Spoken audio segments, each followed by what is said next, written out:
आप देख रहे हैं श्री हरि कृपा आश्रम चैनल। संस्थापक स्वामी श्री हरि चैतन्य पुरी जी महाराज।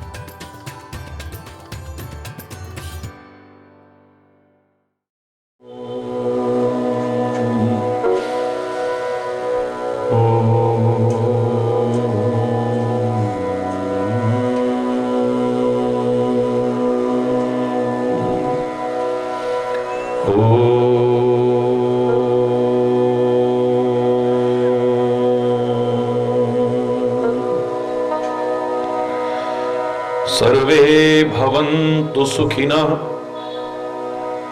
सर्वे सन्तु निरामयाः, सर्वे भद्राणि पश्यन्तु, मा कश्चित् दुःखभाग् भवेत्, मा कश्चित् दुःखभाग् भवेत्। ओम शांति शांति शांति। ओम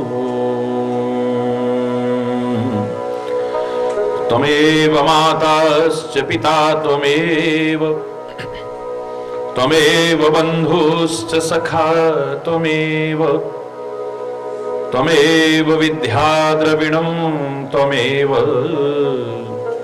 त्वमेव सर्वं मम देव देव।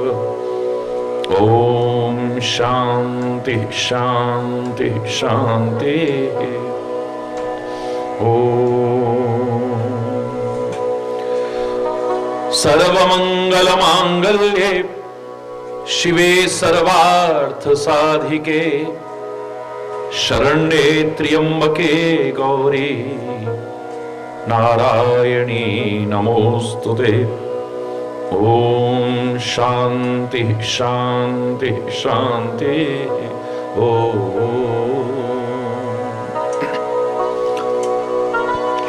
ध्यान मूलम गुरुर्मूर्ति, पूजा मूलम गुरुपदम,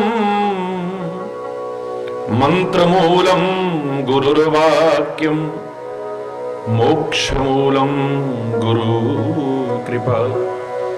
ओम शांति शांति शांति। ओम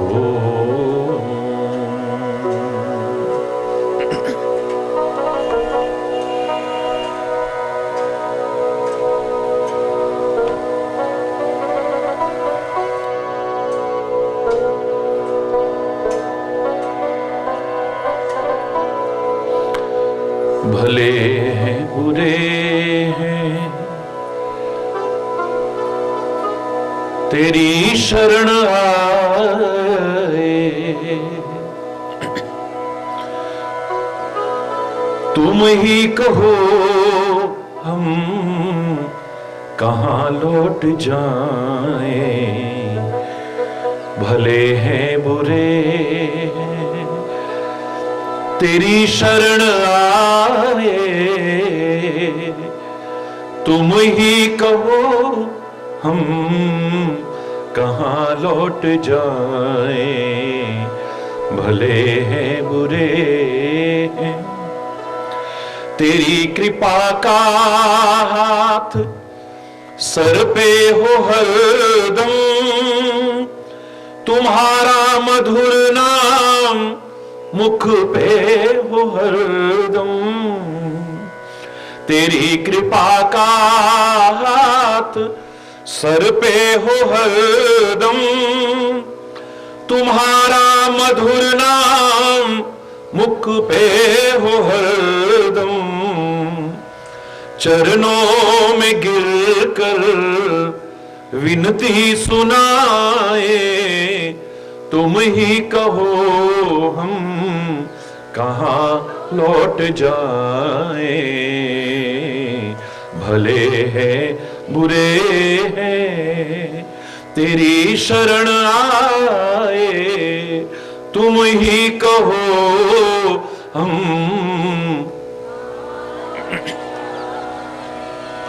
भले हैं बुरे हैं तुम्हारे सिवाना कोई हमारा विवश हो के हमने तुमको पुकारा, तुम्हारे सिवाना कोई हमारा विवश हो के अब हमने तुमको पुकारा। तुम्हारे बिना कौन धीरज बंधाए, तुम ही कहो हम कहां लौट जाएं। भले हैं तेरी शरण आए, तुम ही कहो हम कहां लौट जाएं। भले हैं दुखी होके गजराज ने जब पुकारा, तभी आपने आके उसको उबारा। दुखी होके गजराज ने जब पुकारा, तभी आपने आके उसको उबारा। तुरंत आके गज के बंधन छुड़ाए, बिना आपके कौन बिगड़ी बनाए। भले हैं बुरे हैं तेरी शरण आए, तुम ही कहो हम कहां लौट जाएं। भले तुम ही प्राणधन हो, तुम ही मेरे स्वामी। तुमसे कहूं क्या मैं अपनी कहानी, तुम ही प्राणधन हो, तुम ही मेरे स्वामी। तुमसे कहूं क्या मैं अपनी कहानी, तेरे चरणों में अपना जीवन लुटाए। तेरे दास कहला के किसके कहां, भले हैं बुरे हैं तेरी शरण आए, तुम ही कहो हम कहां लौट जाएं। भले हैं बुरे हैं तेरी शरण आए, तुम ही कहो हम कहां लौट जाएं। भले हैं बुरे।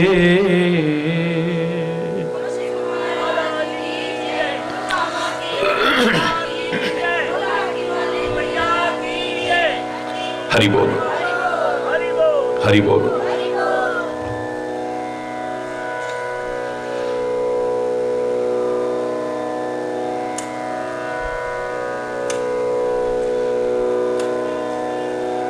सीता ने मर्म शब्द कहे,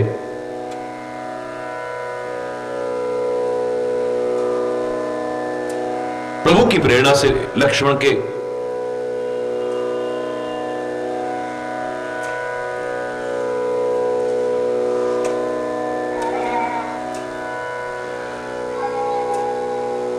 हृदय में भी ये भाव आ गया।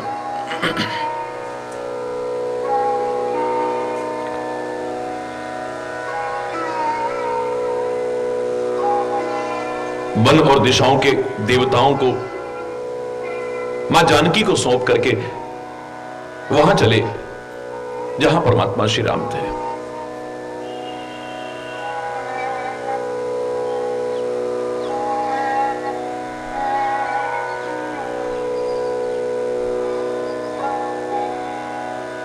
संकट की स्थिति में, परेशानी की स्थिति में, उलझनों की स्थिति में, जीवन में जब उथल फुथल हो जाती है, उस समय व्यक्ति यदि धैर्य को खो करके फिर को निर्णय लेता है तो गलती कर बैठता है और और पश्चाताप के अलावा बाद में कुछ भी हाथ में शेष नहीं रहता है।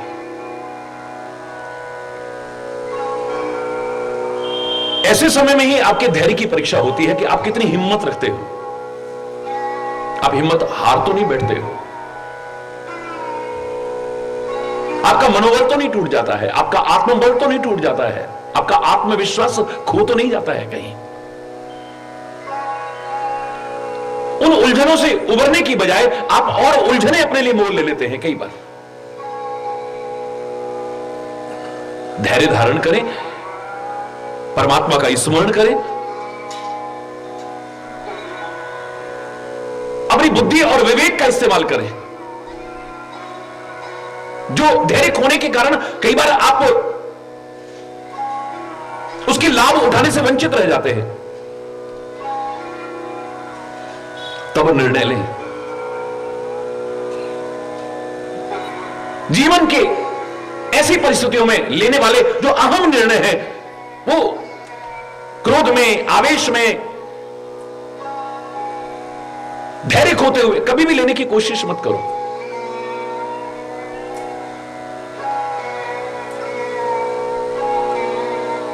या तो परमात्मा पर पूरा भरोसा है, सदगुरु पर पूरा भरोसा है, तो हिम्मत आपकी बिल्कुल नहीं टूटेगी। वो है ना मेरे साथ, घबराने की क्या आवश्यकता है।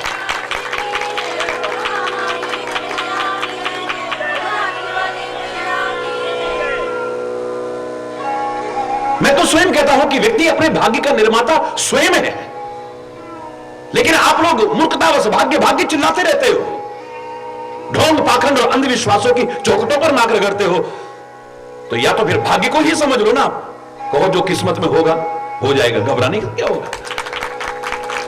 ऐसे समय में अपने विचारों पर दृढ़ रहिए ना फिर, या फिर परमात्मा पर भरोसा रखो, या सदगुरु पर भरोसा रखो, या अपने प्रयासों पर भरोसा रखो। शांतिपूर्वक जो कर पाओगे आप, धैर्यपूर्वक जो कर पाओगे,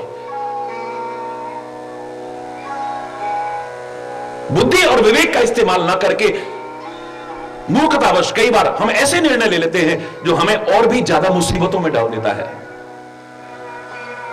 और क्या मां जानकी ने यहां ऐसा ही नहीं किया है?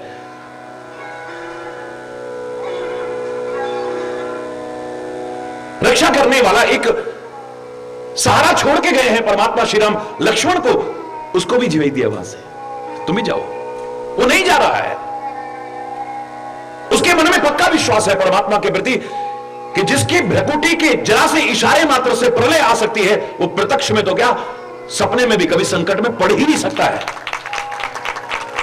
लगता है कुछ ऐसा कहा होगा, लगता है तुम्हारी नीयत में कहीं खोट तो नहीं आ गया है, तुम्हारे भाई संकट में है और तुम यहां पर खड़े हो। कुछ मरम वचन बोले हैं, चुभने वाले वचन बोले हैं, हरि प्रेरित लक्ष्मण ने मन डोला, चल दिए हैं। बस ऐसी स्थितियों में ही एक नई मुसीबत मुंह खोल करके और खड़ी होती है सामने। सूनो बीच 10 कंधर देखा, आवा निकट जती के वेशा।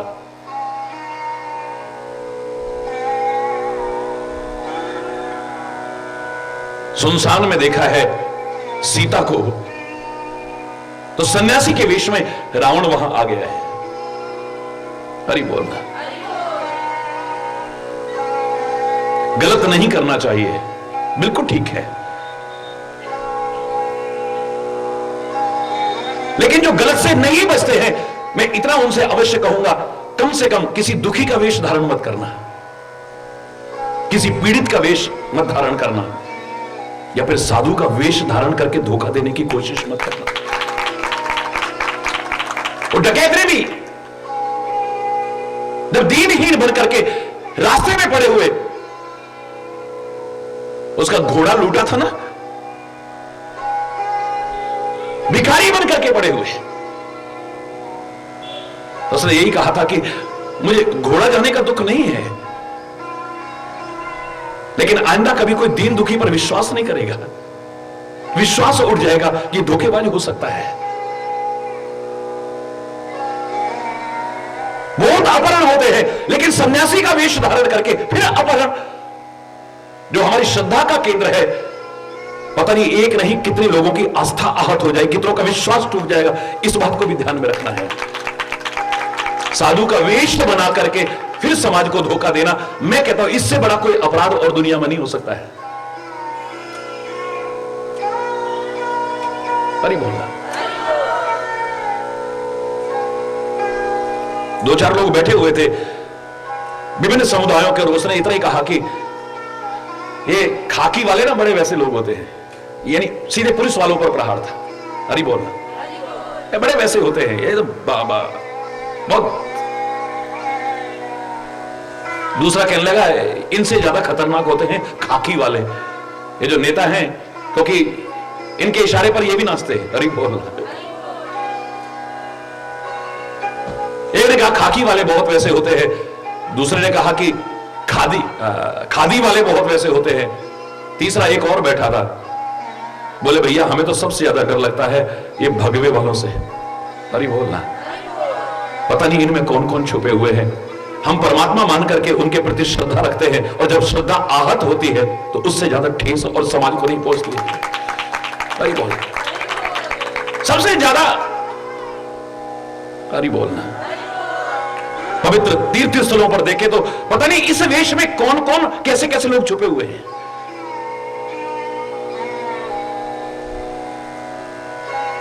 एक रावण ने ऐसा किया, आज तक वो कहावत चली आ रही है, बच्चा बाहर जा रहा है, बाबा जी पकड़ के ले जाएगा, बाबा जी बाबा पकड़ के ले जाएगा,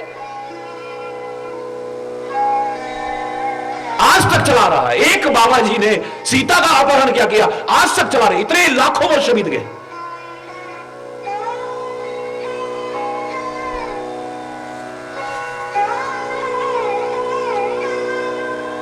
जो आप हो ना, अगर उससे श्रेष्ठ ना बन सको तो कम से कम वो जरूर बने रहना, उसे निकृष्टता की ओर मत जाना।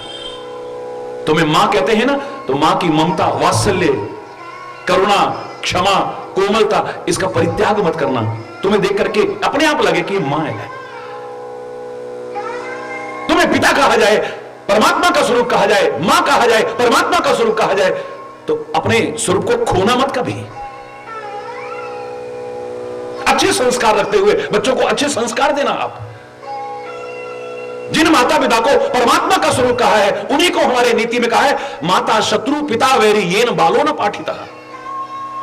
वो माता पिता नहीं है, भगवान का रूप नहीं है, वो दुश्मन है जो अपने बच्चों को अच्छे संस्कार नहीं देते हैं। और अच्छे संस्कार तो वही देंगे जिनके अपने अच्छे संस्कार होंगे। जिनके अपने अच्छे संस्कार नहीं है, वो अपने औलाद को अच्छे संस्कार नहीं दे सकते हैं। संत की परिभाषा कहीं पर भी जटाओं से नहीं है, सिर मुड़ाने से नहीं है। संत की परिभाषा भगवे श्वेत या विभिन्न प्रकार के वस्त्र धारण करने से नहीं है। संत की परिभाषा कहीं पर भी विभिन्न प्रकार के चिन्ह धारण करने से नहीं है। संत की परिभाषा गृहस्थ परित्याग करने से नहीं है। संत की परिभाषा कथा प्रवचन करने से नहीं है। किसी शास्त्र ने यह परिभाषा नहीं दी है, किसी ने भी। जिसके अंदर संतता है, जिसके अंदर सज्जनता है, जिसके अंदर क्षमा है, करुणा है, कोमलता है, उदारता है, पर दुख कातरता है, परोपकार है, सुहृदता है, वो चाहे इस वेश में है तो भी संत है, इस वेश में है तो भी संत है, या नहीं है तो फिर कोई भी संत नहीं हो सकता है। संत कहलाते हैं तो फिर संत बनना भी चाहिए। हरि बोलना, जोर से बोलना। क्या है संत? बहुत लंबी लंबी परिभाषाएं लोगों ने दी होगी, लेकिन मैंने तो अलग से कोई परिभाषा ही नहीं दी। संत में ही संत की परिभाषा छुपी है। जब मैं पढ़ा करता था तो मैंने एक बार कोशिश की कि संत की परिभाषा लिखो, बस सत्य लिख करके ऊपर बिंदी रख रहा था। मैंने कहा परिभाषा तो हो गई, अब और क्या लिखूंगा मैं। सत्य के ऊपर जब बिंदु रखते हैं क्या बनता है? जोर से बोलो, क्या बनता? जो खाली सत्य की कथा प्रवचन न करे, जो खाली सत्य की चर्चा ना करे, खाली सत्य के व्याख्यान ना करे, खाली सत्य का उपदेश ना करे, जो सत्य पर भी स्वयं आरूढ़ भी हो जाए, वो छोटा सा बिंदु कतरा भी क्यों ना हो, वो संत कहलाने का अधिकारी हो सकता है। छोटा सा बिंदु भी, जो स्वयं भी सत्य पर आरूढ़ हो जाए। क्या बन गया? बोलो ना, जोर से बोलो ना। परमात्मा भी जिसकी महिमा को गाते हैं, वेद शास्त्र जिसकी महिमा को गाते हैं, वो संत जैसे महान पद को पाने का अधिकारी बन जाता है। अगर हमें गुरु कहा है तो हमें गुरु बनकर के दिखाना चाहिए। मैं तो एक बार कह रहा था कि सारी समस्याओं का समाधान एक ही है कि आप कुशल अभिनेता बन जाओ, बस कुशल अभिनेता। आप कुशल अभिनेता बन जाओ, जो अभिनय आपको करने को मिला है इसे ठीक से कर लो, सारी समस्याओं का समाधान हो जाएगा। आपको मानव का, संसार रूपी रंगमंच पर मानव का अभिनय करने को मिला है तो मानव बन के दिखाओ, दानव बन के मत दिखाओ। आपको इंसान का अभिनय करने को मिला है तो इंसान बन के दिखाओ, शैतान या हैवान बन के मत दिखाओ। संत का अभिनय करने को मिला है तो संत बनकर के दिखाएं, असंत बनकर के ना दिखाएं। गुरु का अभिनय करने का तो गुरु बनकर के दिखाएं। आपको जो अभिनय करने को है कुशल अभिनेता बन जाओ, बस। अरे बोलना, आप अगर जो तुम्हें परमात्मा ने अभिनय करने को दिया है उसे कुशलता पूर्वक करते हो, मैं कह रहा हूं आपका जीवन दिव्यता की ओर जाएगा, महानता की ओर जाएगा, नीचे नहीं गिरेगा कभी। और परमात्मा ने हमें मानव बनाया है, दानव नहीं बनाया है, हमें पशु नहीं बनाया है, पक्षी नहीं बनाया है, कीट मकोड़ा नहीं बनाया है, राक्षस नहीं बनाया है। अरे बोलना, मौका देख करके रावण सन्यासी का वेश धारण करके, जिसके डर के मारे देवता और राक्षस भी डरते थे। ध्यान रखना, कांपते हैं बुरी तरह से, देवता भी कांपते हैं जिसके डर के मारे, राक्षस सारे के सारे कांपते हैं जिसके डर के मारे।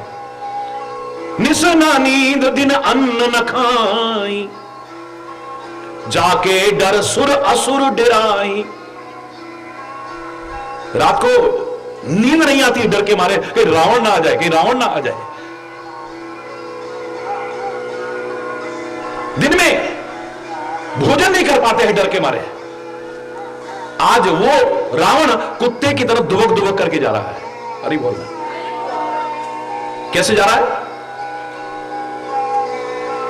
कुत्ते की तरह। सो 10 शीस स्वान की नाई, इत उत चित चला बढ़ियाई। जैसे कुत्ता इधर उधर देखता देखता देखता जाकर के उसमें मुंह मारने की कोशिश करता है, और खास तौर से जिसका मुंह में बर्तन फंस गया हो। अरे बोलना, अरे बोलना, बढ़ियाई मतलब भांडा फंस गया हो जिसके गले में।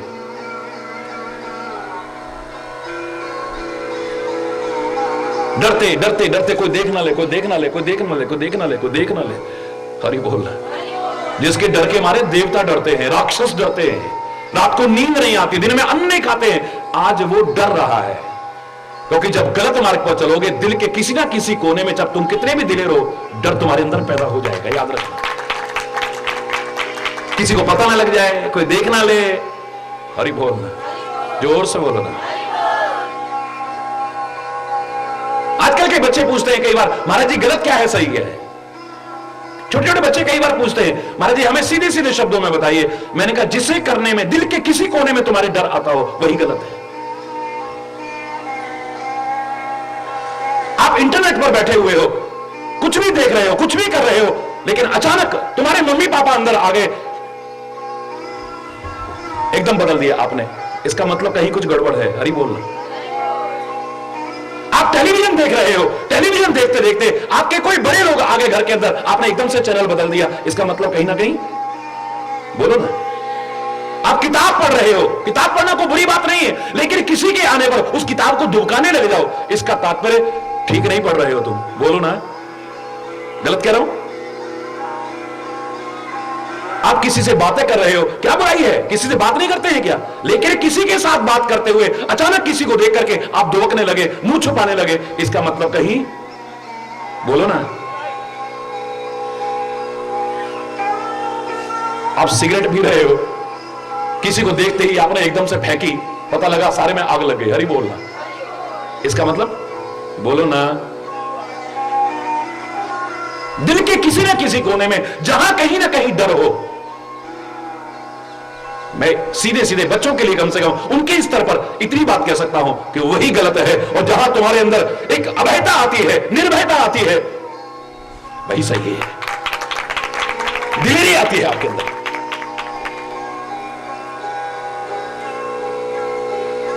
हरि बोलना।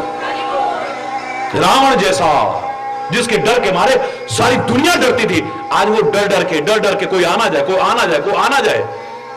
हरि बोलना। बोले बिल्कुल ऐसा ही होता है। किसके साथ? इमी कुपम थपग देत खगेसा। आप मोबाइल पर बात कर रहे हो और मोबाइल पे बात करते करते अचानक आपका टोन भी बदल गया, आपकी लैंग्वेज बदल गई, आपका संबोधन बदल गया। अभी तक आप कुछ और बोल रहे थे, अभी आप कुछ और बोलने लगे एकदम से। आप बताना नहीं चाह रहे किससे बात हो, किसका फोन था, और अच्छा मेरी बात करा, अरे हेलो हेलो हेलो, कट गया, क्योंकि आप पता नहीं लग रहे थे किससे बात हो रही है। इसका मतलब कहीं गलत बोलो ना। आप अपने फोन से कॉल करते हो, कॉल करने के बाद एकदम से उसको डिलीट कर देते हो, क्यों? पता ना लग जाए हमने किसको कॉल की है। इसका मतलब कहीं बोलो ना, लिस्ट लंबी तैयार हो जाएगी, आपको खुद पता लग जाएगा कहां गलत हैं आप, कहां हमारे बच्चे गलत जा रहे हैं।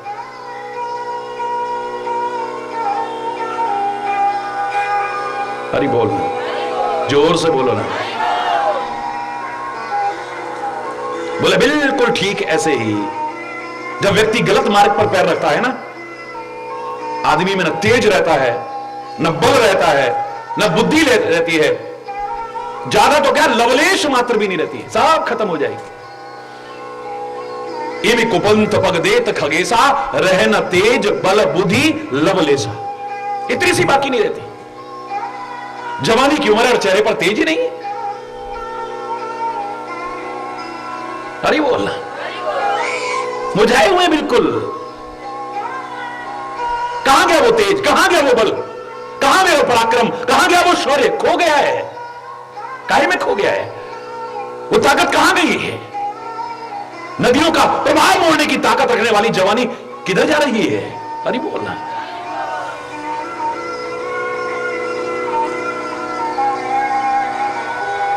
शक्ति की उपासना कर रहे हो, शक्ति की उपासना नवरात्रियों में। और मैंने कहा था शक्ति की उपासना जो आप करते हैं, मेरा उससे कोई विरोध नहीं है, लेकिन शक्ति की उपासना हरि चैतन्य से अगर पूछे कि इसकी पूर्णता कायम है, तो मैं इतना ही कहूंगा कि आप अपनी शक्तियों को नष्ट न होने दें और ज्यादा शक्तियां अर्जित करें, अपनी शक्तियों को बरकरार रखें। शक्ति की उपासना इसी में पूर्ण होगी। गंदे खान पान से अपनी शक्तियां नष्ट कर रहे हैं, गंदे खान पान से अपनी शक्तियां नष्ट कर रहे हैं। शरीर में कुछ बचा ही नहीं है, लगता है खून की जगह शराब हो गई है। तो हरि बोलना।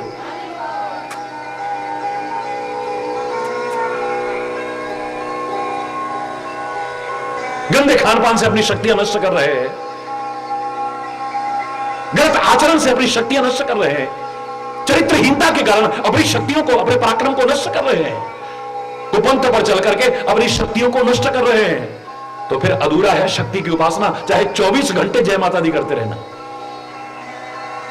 हरि बोलना।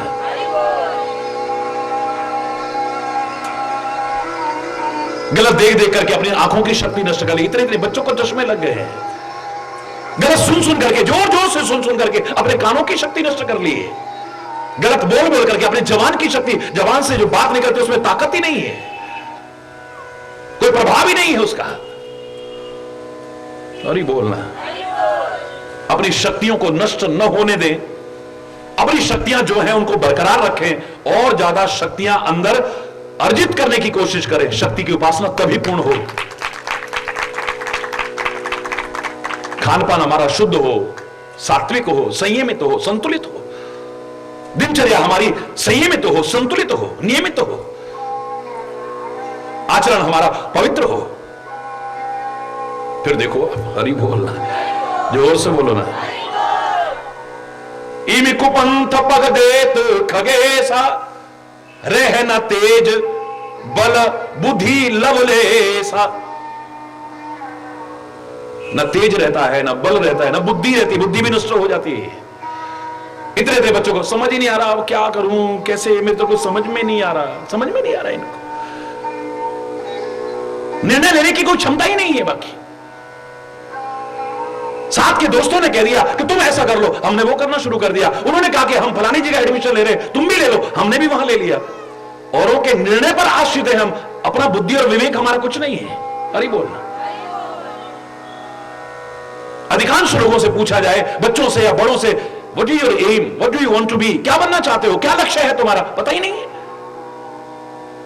रटा रटाया सुनते रहे, डॉक्टर बनना है, तो हमने भी कह दिया डॉक्टर बनना है। उनको पता ही नहीं कि डॉक्टर क्या होता है, कैसे बनते हैं, क्या तैयारियां करनी पड़ती हैं। ज्यादातर बच्चों को इंजीनियर बनना है, फलाना बनना है, ठिकाना बनना है, ये बनना है, हमारे पर थोपा गया है। बहुत कम लोग हैं जो अपना निर्णय लेते हैं कि हमें ये करना है। अरे बोलना। हमने अपने जीवन का लक्ष्य बनाया है कि हमने करके दिखाना है, चाहे लाख कोई कहता रहे तुम ये नहीं कर पाओगे, नहीं, नथिंग इज इम्पॉसिबल। परमात्मा का नाम लेके करेंगे, बड़ों के आशीर्वाद लेके करेंगे, सबकी शुभकामना लेकर के कठोर परिश्रम करेंगे, सफलता क्यों नहीं मिलेगी। हम किसी भी क्षेत्र में आगे बढ़े।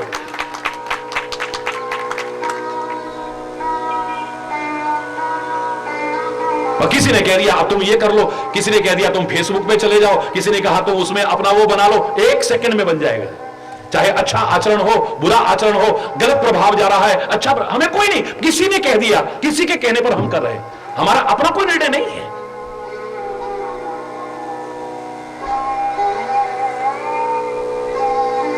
किसी ने कह दिया तुम यहां पर ये कोचिंग करना शुरू कर दो, हमने करनी शुरू कर दी है, और हुआ क्या, हम सफल नहीं हुए तो बाद में रोते हैं फिर।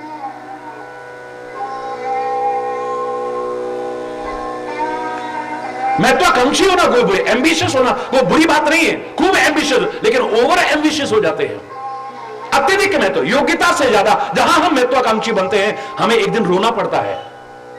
अपनी योग्यता को देखिए, उस हिसाब से आप निर्णय लीजिए। देख देख करके, सुन सुन करके, योग्यता से ज्यादा हम महत्वाकांक्षी बन गए, हम ये बन के दिखाएंगे, वो बन के दिखाएंगे। योग्यताओं को नहीं बढ़ाया, महत्वाकांक्षाओं को बढ़ा लिया। अब जब कुछ नहीं मिला तो रोते हैं फिर, हम कुछ नहीं बन पाए, हम कुछ नहीं बन पाए। आत्महत्या जैसे घोर अपराध तक बढ़ते जा रहे हैं।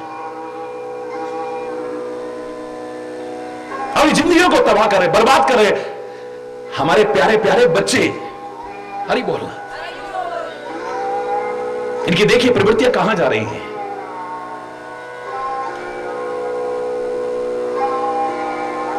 कुमार्ग पर चल करके आदमी चाहे कि मेरे चेहरे पर तेज आए, है? क्षमा चाहूंगा, मैं अभिमान से नहीं कह रहा, सबको मालूम है एक सूखी रोटी खाते हैं महाराज जी 30 वर्ष से, एक सूखी रोटी, को घी नहीं, को बादाम नहीं, को काजू नहीं, को पिस्ता नहीं, को फलाना नहीं, को ढिकाना नहीं, और सारा दिन मेहनत करते हैं। ईश्वर की कृपा अपनी जगह है, गुरु महाराज का आशीर्वाद अपनी जगह है, आप लोगों का प्यार अपनी जगह है जो प्रेरित करता रहता है। लेकिन आप सही मार्ग पर चलो, ताकत आपको अपने यहां मिलेगी। एक सूखी रोटी में आप इतना माल खा करके भी, अरे बोलना, जोर से बोलो ना। मैं को खाली ना कोई चैलेंज कर रहा हूं किसी को, ना कोई आत्म प्रशंसा कर रहा हूं, लेकिन मैं आपको बता रहा हूं कुपंथ पर चल करके चेहरे पर तेज, बोलो ना, नहीं रहेगा। आपकी ताकत नष्ट हो जाएगी, बुद्धि नष्ट हो जाएगी, बुद्धि भी नहीं रहेगी आपकी।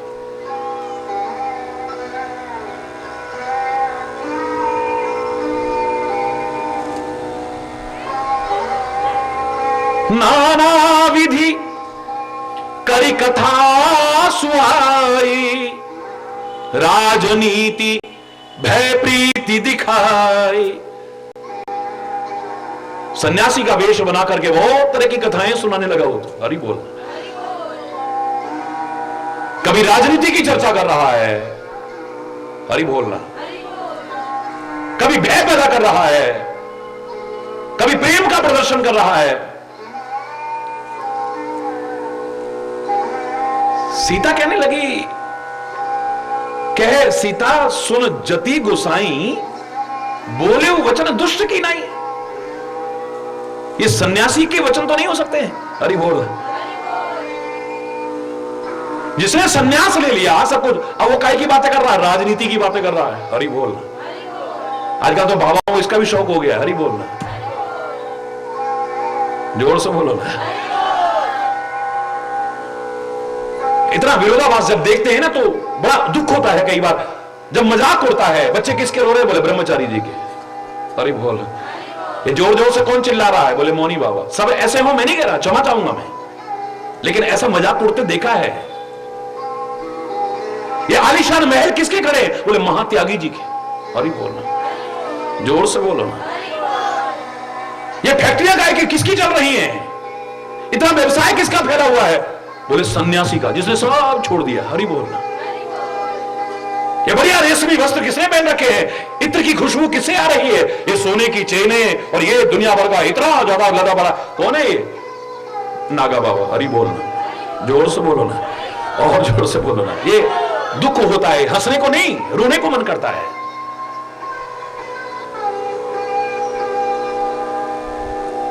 संन्यास लेने के बाद में अब ये कभी व्यवसायियों की भाषा बोल रहा है, कभी राजनीति की बातें कर रहा है। राजनीति भय प्रीति दिखाई, दिखावा इनके पास क्या होता है? दिखावा होता है खाली, वास्तविकता कुछ नहीं होती है, पॉम शो खाली। हरि बोल।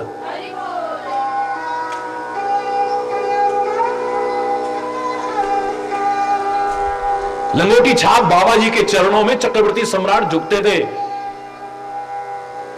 सिंहासन छोड़ करके चरणों में बैठते थे, उन्हें सिंहासन पर बिठाते थे।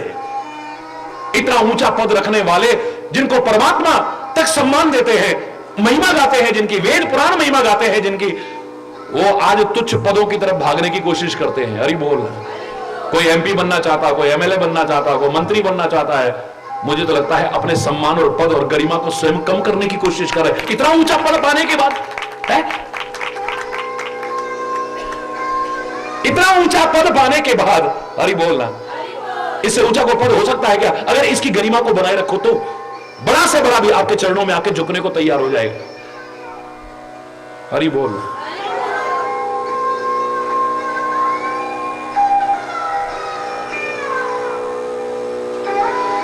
समझ तो गई सीता? बोले सन्यासी की भाषा तो नहीं है। आदमी के बोलने से पता लग जाता है? आदमी के चलने से पता लग जाता है, आदमी के देखने से पता चल जाता है, आदमी की चेष्टाओं से पता लग जाता है, उसके व्यवहार से पता लग जाता है। जानने वाला हो कोई?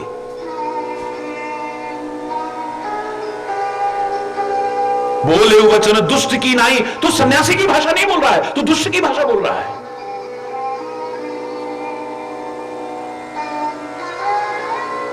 तब रावण निज रूप दिखावा।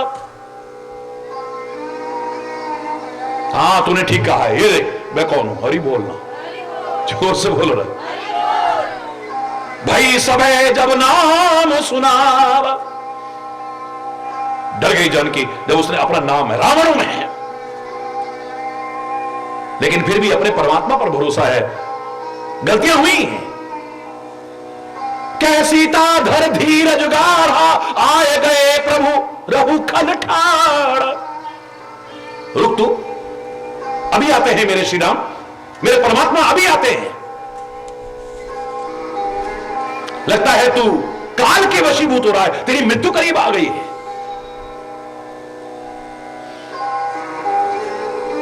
शेर के भाग को जैसे खरगोश चाह रहा हो, उसको बड़ा गुस्सा आ गया है। हरि बोलना, जोर से बोलो ना।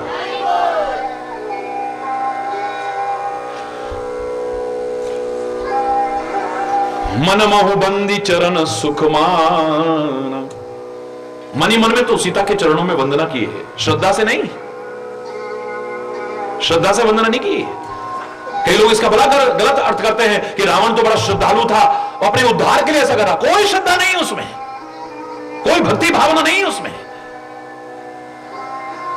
चरणों में प्रणाम क्यों किया? क्योंकि इसे शाप था, बरबस अगर किसी के साथ ऐसा व्यवहार करेगा तेरी गर्दनें कट के गिर जाएंगी।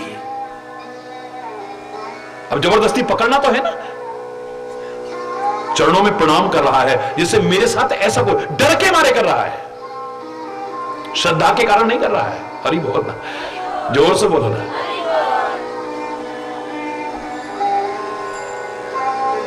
अब आगे आप लोग सुनते रहते हो, रामलीलाओं में भी देखते रहते हो कि भिक्षा देने की जब कोशिश करती है, उन्होंने कहा नहीं बाहर आकर के दो। इतना तो उसे भी पता लग गया कि हां रेखा है, हरि बोल रहा है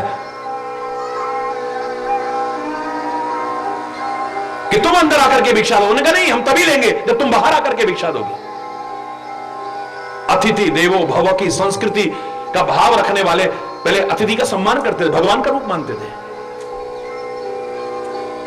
खाली हाथ ना लौट जाए यहां से,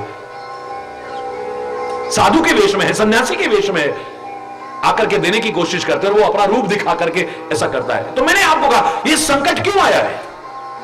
सीता ने लक्ष्मण रेखा का परित्याग कर दिया है। लक्ष्मण रेखा का तात्पर्य मैंने कहा था आपसे लक्षण रेखा। लक्ष्मण का तात्पर्य लक्षण,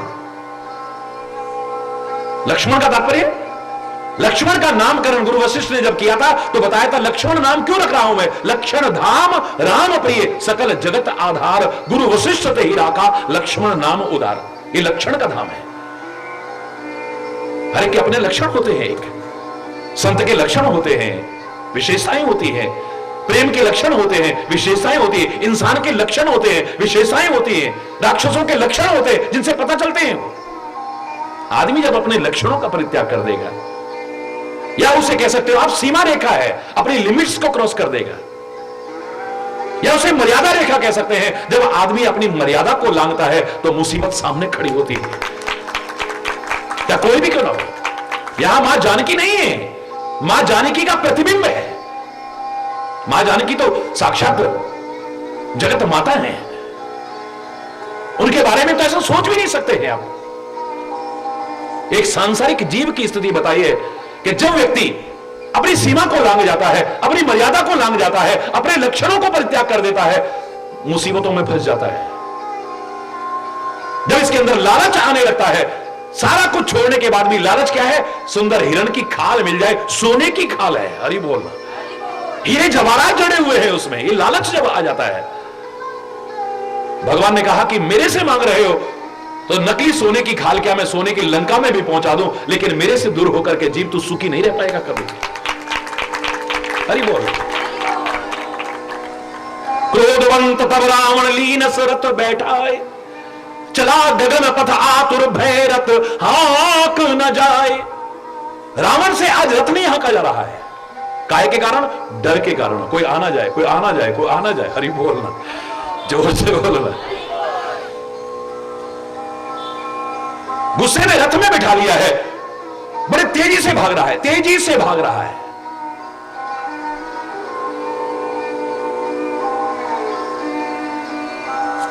सीता का विलाप सुनकर के तो किसी का भी हृदय द्रवित हो जाए, पत्थर भी पिघल जाए।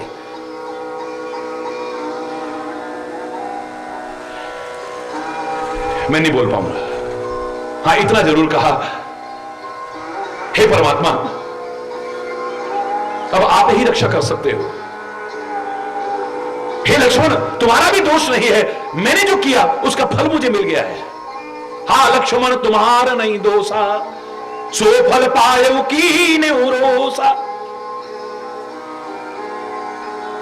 विपत्ति मोरी को प्रभु ही सुनावा, मेरे प्रभु को मेरी विपत्ति कौन सुनाएगा जाकर के। इतना विलाप सुना है कि चर अचर सारे जीव दुखी हो गए सीता के उस विलाप को सुनकर के। गिद्धराज जटायु ने आवाज सुनी, उन्होंने कहा तो जानकी की आवाज है। जब जंगल में आए थे तो इनका परिचय हुआ था, ऐसा भी प्रमाण मिलता है। और उन्होंने कहा था कि तुम मेरे बच्चों की तरह हो। अब ध्यान देना सुना, बड़े ध्यान से सुनिएगा कि गिद्धराज जटायु ने जब वो बहुत दुख भरी हुई आवाज सुनी, पहचाना कि ये तो श्री राम की पत्नी है, राक्षस से लिए जा रहा है। कसाई के हाथ में जैसे कपिला गाय पड़ गई हो, बिल्कुल ऐसी दशा हो रही है। आवाज देता है, हे सीता, हे बेटी, डरने की आवश्यकता नहीं है, मैं हूं ना। इस राक्षस का मैं नाश करके दिखाऊंगा। सच्चाई में बड़ी ताकत होती है, इतना याद रखना। हरि बोलना। रावण में ताकत ज्यादा है, गिद्धराज में उतनी ताकत नहीं है। पर वो असत्य पथ पर चल रहा है, ये सत्य पर है, इसमें इतनी ताकत है, उसका मुकाबला करने की हिम्मत आ जाती है। परिणाम जो भी होगा, लेकिन इतनी हिम्मत आना, रावण का मुकाबला अच्छे अच्छे सोच नहीं सकते हैं।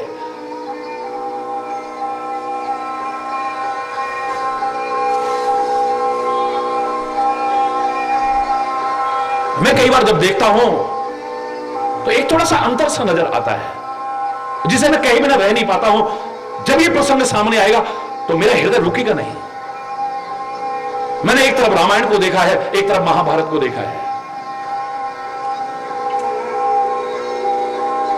रामायण में सबसे बुजुर्ग मुझे नजर आया है ये जटायु, और उधर सबसे ज्यादा बुजुर्ग आया है मुझे नजर भीष्म पितामह। हरि बोल। और जब ऐसी घटना आती है तो दोनों का जीवन पृथक नजर आता है। एक मनुष्य के रूप में है, एक पक्षी के रूप में है। एक की अपनी बहू की लाज लूटी जा रही है, बड़े दरबार के अंदर वो चुपचाप बैठा हुआ है, इंसान होने के बाद भी, ताकतवर होने के बाद भी, सामर्थ्यशाली होने के बाद भी। और एक जिसके साथ मुकाबला करना है उतनी ताकत भी नहीं है, पक्षी है और उसकी कोई रिश्तेदार नहीं रखती है, फिर भी अपनी जान पर खेल करके उसको बचाने की कोशिश करता है। एक बुजुर्ग ऐसा है जो है पक्षी के रूप में, जिससे मुकाबला करना है उतनी ताकत भी नहीं है और उसकी कोई रिश्तेदार नहीं लगती है, खाली मुंह से बोल दिया है बेटी। अरे बोल रहा, जिनकी जवान की कोई कीमत होती है वो जान पर खेल करके भी उसको निभाने की कोशिश करते हैं। और एक की तो अपनी कुलवधू है, अपनी कुलवधू है, मनुष्य के शरीर में है, अपनी कुलवधू है। भरे दरबार में जब लाज लूटने की कोशिश, एक वस्त्र में लिपटी उस रजस्वला नारी का अपमान करने की कोशिश की जा रही है, सामने भीष्म पितामह के बराबर ताकतवर भी कोई नहीं है, लेकिन चुप करके सिर झुका करके बैठ जाते हैं। हरि बोलना, जोर से बोल रहा है। आप स्वयं विचार कर लीजिएगा, वो भी बुजुर्ग है, ये भी बुजुर्ग है, हमें कैसे बुजुर्गों की आवश्यकता है। शायद आपके अंदर से भी वही आवाज आएगी जो मेरे अंदर से आवाज आ रही है, हमें गिद्धराज जैसे बुजुर्गों की आवश्यकता है। ऐसे ताकतवर बुजुर्गों का भी क्या लेना है, दुनिया में महान समझे जाने वाले ऐसे लोगों से भी क्या लेना है समाज में, मनुष्य के रूप में होकर के भी इनसे क्या लेना है। आप अगर निर्णय सही समय पर सही नहीं ले पाते हो, इतिहास तुम्हें कभी माफ नहीं करेगा, इतना याद रखना। हरि बोल।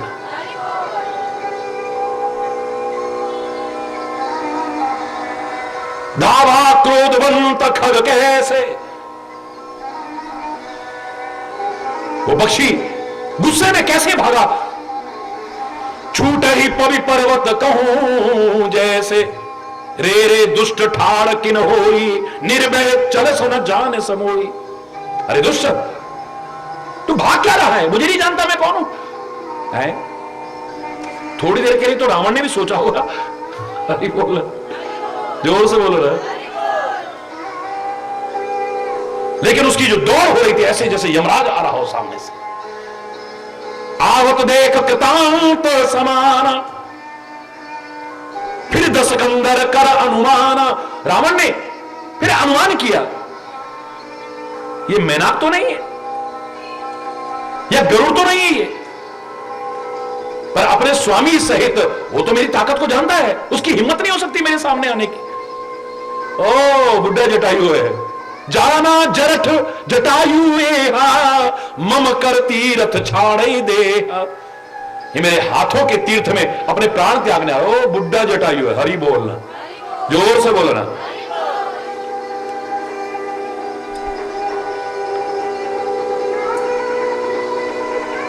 सुन करके जटायु बड़े क्रोध में भागा है। अरे रावण, जानकी को छोड़ करके अपने घर वापस कुशलता चाहता है तो चला जा, वरना फिर मेरे साथ युद्ध कर तू। राम के क्रोध की आग में जलने की कोशिश मत कर तू, सारा का सारा तेरा कुल नष्ट हो जाएगा। जानता है इस बात को? आदमी गलती करते समय नहीं समझ पाता है, और खास तौर से जब ताकत भी हो, पैसा भी हो, जवानी भी हो, हरि बोलना, सुंदरता भी हो, बड़ा पूरा परिवार भी हो, सारे साधन हो, आदमी को पता ही नहीं चलता कि मैं क्या कर रहा हूं। हरि बोल, जोर से बोलो। लेकिन जब फल भोगने लगता है तब पता चलता है।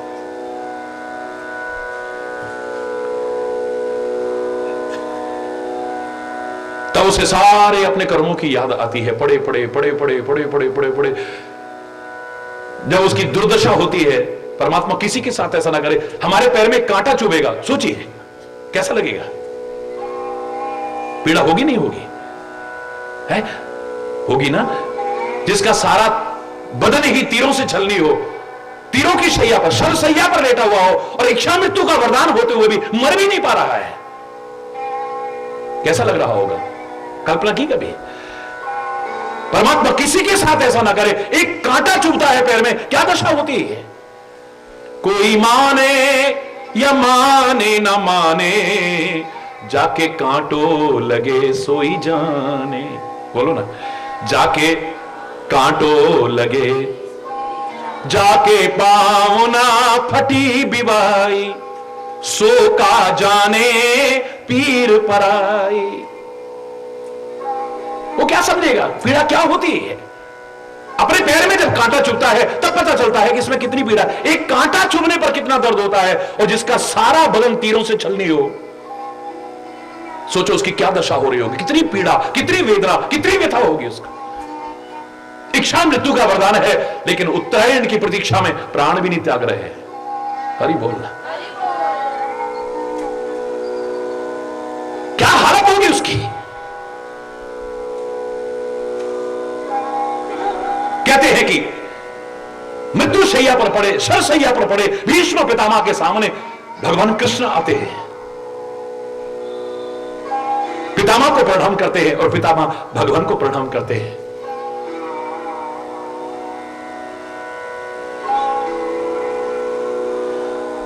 अचानक पितामह एक प्रश्न करते हैं, केशव, और कोई तुम्हें पहचाने ना पहचाने, पर मैं तो जानता हूं कि तुम कौन हो, और आप परमात्मा हो, इसलिए आपसे तो किसी का जीवन छुपा ही नहीं है। मृत्यु शैया पर पड़े पड़े किस कर्म की सजा मुझे मिल रही है, यही सोचते सोचते पिछले 100 जन्मों तक मैंने निगाह दौड़ाई है। और मृत्यु शैया पर पड़ा व्यक्ति निष्पक्ष विचार करता है, उसे तो जो ना भी होंगी वो भी गलतियां नजर आने लगती हैं। इस कर्म की सजा तो नहीं मिल रही, इस कर्म की सजा तो नहीं मिल रही, उसको मैंने ऐसा बोल दिया था इसलिए तो मेरे साथ नहीं हो रहा। जब आदमी कष्टों में घिर जाता है तब उसे लगता है आज इसकी वजह से तो नहीं हो रहा, उसकी वजह से तो नहीं हो रहा, मैंने पिछले 100 जन्मों तक निगाह दौड़ाई है। और हे अंतर्यामी, आपसे तो छुपा हुआ नहीं है, लेकिन पिछले 100 जन्मों में मुझे अपने कोई बुरे कर्म नजर नहीं आए हैं। हरि बोल, कोई ऐसी गलती नजर नहीं आई है जिसके कारण ये इतना कष्ट, इतनी वेदना, इतनी पीड़ा को झेल रहा हूं। आप ही कहते हो कि कर्मों का ही फल मिलता है, आपके यहां अंधेर नहीं है, अन्याय नहीं है, मेरे साथ ऐसा क्यों हो रहा है? हरि बोलना। भगवान कृष्ण मुस्कुराने लगते हैं।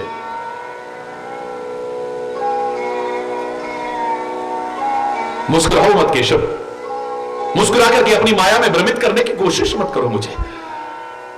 मैंने जो प्रश्न पूछा है उसका उत्तर दीजिए आप। मेरा ऐसा कौन सा कर्म है, ऐसी कौन सी गलती है मुझे पिछले 100 जन्मों तक नजर नहीं आ रही, को निष्पक्ष विचार कर लिया है जिसकी सजा मुझे मिल रही है, बताओ ना।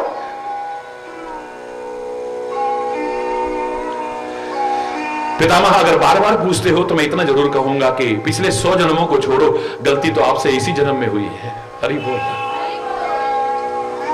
आंखें बंद हो गई हैं, ध्यान लग गया है, फिर द्वारा से सारे जीवन पर निगाह दौड़ाई, मन की नहीं अंतरात्मा की आवाज, निष्पक्ष आवाज सुन करके विश्लेषण करने की कोशिश की है।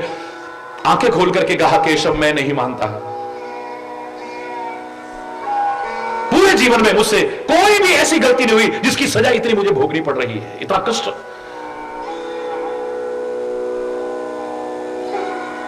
आपको बताना पड़ेगा कि इस जन्म में भी हुई है तो क्या गलती हुई है मुझसे। भगवान कृष्ण कहते हैं, हे पितामह, जब भरे दरबार के अंदर एक वस्त्र में लिपटी उस रजस्वला नारी जो तुम्हारी कुलवधू थी, उसको दुर्वचन कहे जा रहे थे, तीरों के समान चुभने वाले वचन कहे जा रहे थे, अपमानित और लज्जित करने की कोशिश की जा रही थी, तब तुम कहां थे? मैं वही था। क्या तुम विदुर की तरह नीति का पालन करते हुए उठ करके गए वहां से? शक्ति और सामर्थ्य रहते हुए क्या तुमने उसका विरोध किया? दो ही विकल्प होते थे इस समय, या तो विदुर की तरह उठ करके चले जाते, या इतनी शक्ति और सामर्थ्य है तो मुकाबला करते, विरोध करते उस बात का। ना तुम वहां से उठ करके गए, ना ही तुमने उसका विरोध किया। इसका तात्पर्य तुम्हारी भी मौन स्वीकृति उस कर्म में है। तुमने कोई गलती नहीं की, तुमने बुरा कर्म नहीं किया है, लेकिन मौन स्वीकृति भी है उसमें। तुम्हारे होते हुए ऐसा हुआ क्यों?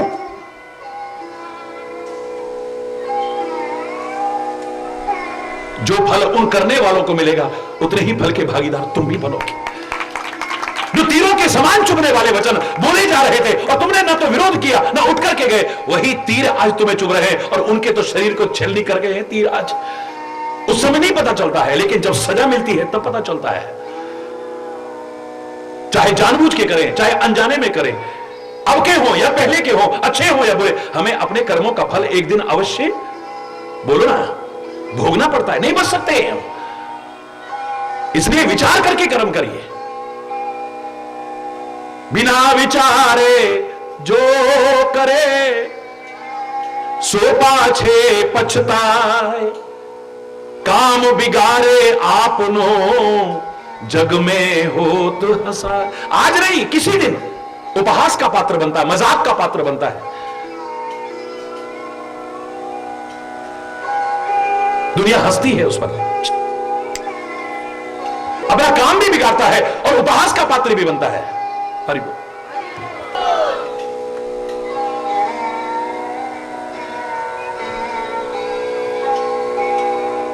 ऐसा नहीं कि हम कहते हमने तो हमारे ध्यान में ऐसा कोई गलत किया ही नहीं है, हमसे तो कोई गलती हुई ही नहीं है, जानबूझ के नहीं। हो सकता है अनजाने में, तो अनजाने में हमें तो पता भी नहीं है, हो गई हो तो। अनजाने में जहर पिएंगे तो बचेंगे क्या? बोलो ना, अरे बोलना।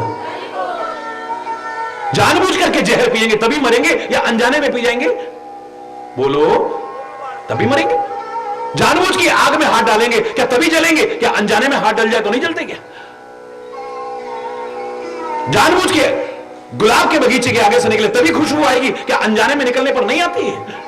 गंदगी के ढेर के आगे से जानबूझ के निकलेंगे तभी बदबू आएगी, या अनजाने में निकलेंगे तब भी आएगी? अरे कर्म जानबूझ के करो या अनजाने में करो, अब के हो या पहले के हो, अच्छे हो या बुरे, एक दिन उसका फल अवश्य हमें भोगना पड़ता है। कई बार हमारा मिथ्या अहंकार, हमने ऐसा किया, क्या बिगड़ गया हमारा? कुल्हाड़ी ने चंदन को काटा, टुकड़े टुकड़े कर दिए, उसके मन में आ जाता है कई बार, मेरा क्या बिगड़ा, मैंने तो उसके टुकड़े टुकड़े कर दिए, मुझे जो खुशबू मिली। और हरी बोलना, जोर से बोलो ना। फिर द्वारा उसने चंदन पर कुल्हाड़ी चलाई है, टुकड़े टुकड़े कर दिए उसके, फिर मिथ्या अहंकार बढ़ा, मेरे को तो खुशबू मिली, क्या बिगड़ गया मेरा? लो, उस मूर्ख को यह पता नहीं है कि खुशबू कब तक मिलेगी, कि जब तक काटेगा कब तक? काटते काटते उसका नुकीलापन एक दिन खत्म हो जाएगा, और जब नुकीलापन खत्म हो जाएगा उसे चंदन का लेप नहीं मिलेगा, चंदन की खुशबू नहीं मिलेगी, लोहार की भट्टी मिलेगी। लोहार की भट्टी में डाला जाएगा उसे और तपाया जाएगा, आग कर दिया जाएगा, और इतने पर सबर नहीं आएगा, निकाल करके घन और हथौड़े की चोटें मारी जाएंगी। कौन कहता है कर्म की सजा नहीं मिलती? एक दिन मिलती है, आज नहीं तो कल, कल नहीं तो हरि बोलना। रावण जब पड़ा था मृत्युशैया पर, युद्ध भूमि में पड़ा था, तब सबने कहा कि देखा कितना समझाया था, लेकिन कर्मों का फल भोग लिया ना आखिर। हरि बोलना।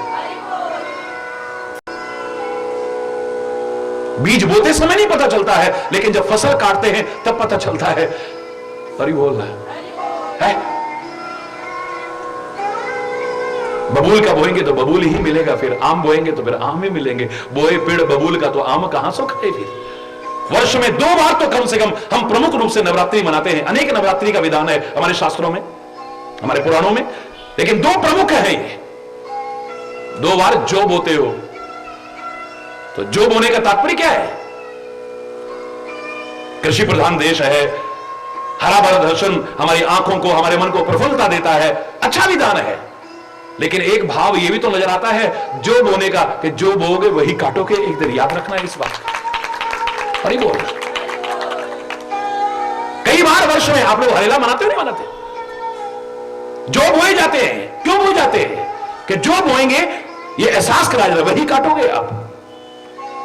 इसलिए कर्मों पर निगाह दौड़ाओ, ध्यान रखो। उतर न देत दसानन जोधा, तब ही गीत धावा कर क्रोधा। आदमी जब गलत होता है ना, बोलने में हड़बड़ाहट हो जाती है। हरी बोलना, जोर से बोलो ना, दम नहीं रहता आवाज में। कितना भी चिल्ला करके बोले, कितना भी वो करे, कहीं ना कहीं पहचानने वाले पहचान जाते हैं 1 सेकंड में। हरी बोलना, ताकत ही नहीं है।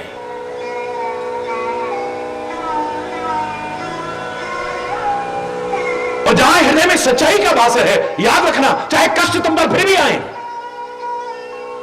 लेकिन तुम्हारी आवाज में दम होगा।